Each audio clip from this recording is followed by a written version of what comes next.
अपनों की मौत के बाद क्या शोक मनाना भूल जाएंगे लोग? 2024 में ऐसा क्या होने वाला है, यह एक प्रश्न चिन्ह है।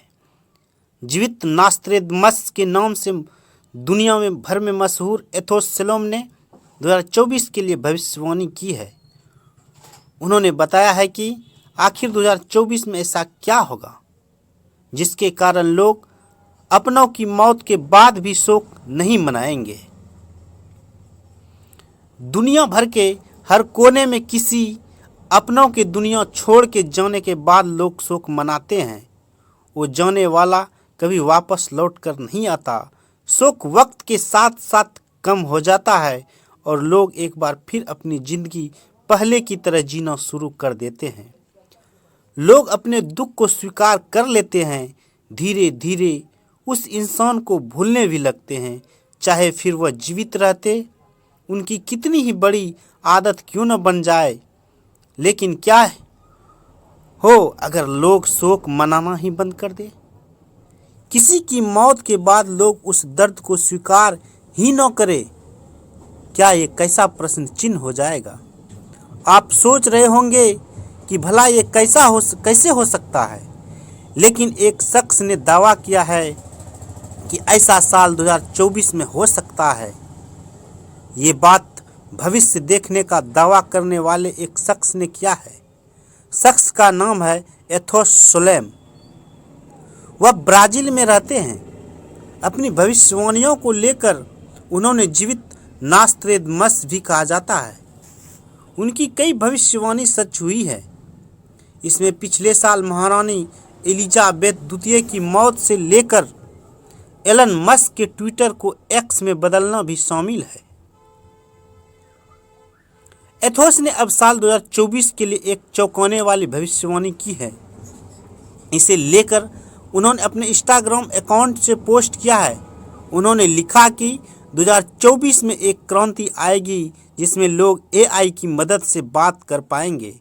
ये कल्पना से परे है। कल्पना करें कि आपने किसी मृत रिश्तेदार दोस्त से बात कर पाए और पिछले जन्म से जुड़े सीक्रेट जान सकें। ये सब आर्टिफिशियल इंटेलिजेंस में इनोवेशन की वजह से संभव हो पाएगा। उन्होंने कहा कि ये तकनीक महज एक वैज्ञानिक सफलता नहीं है, बल्कि मानव यात्रा को समझने की दिशा में एक बड़ा कदम है। यह अस्तित्व के रहस्यों को सामने लाने, आराम और हमारे जीवन के मिशन की गहन समझ प्रदान करने का वादा करती है। लेकिन हम इसके लिए कितने तैयार हैं?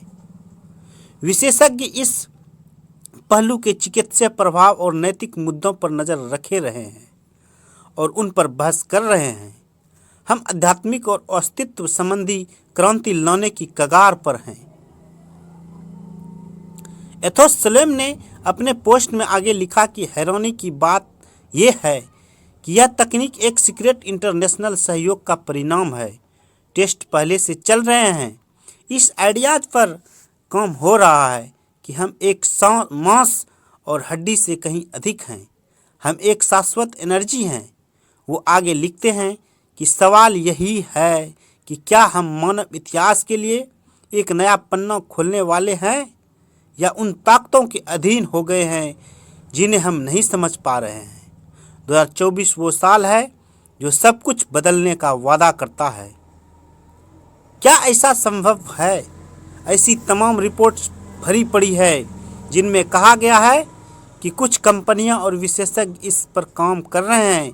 इसमें कोई अंधविश्वास नहीं है, बल्कि मृत शख्स का डिजिटल वर्जन तैयार किया जाएगा जो जीवित लोग से बात करने की क्षमता रखता हो।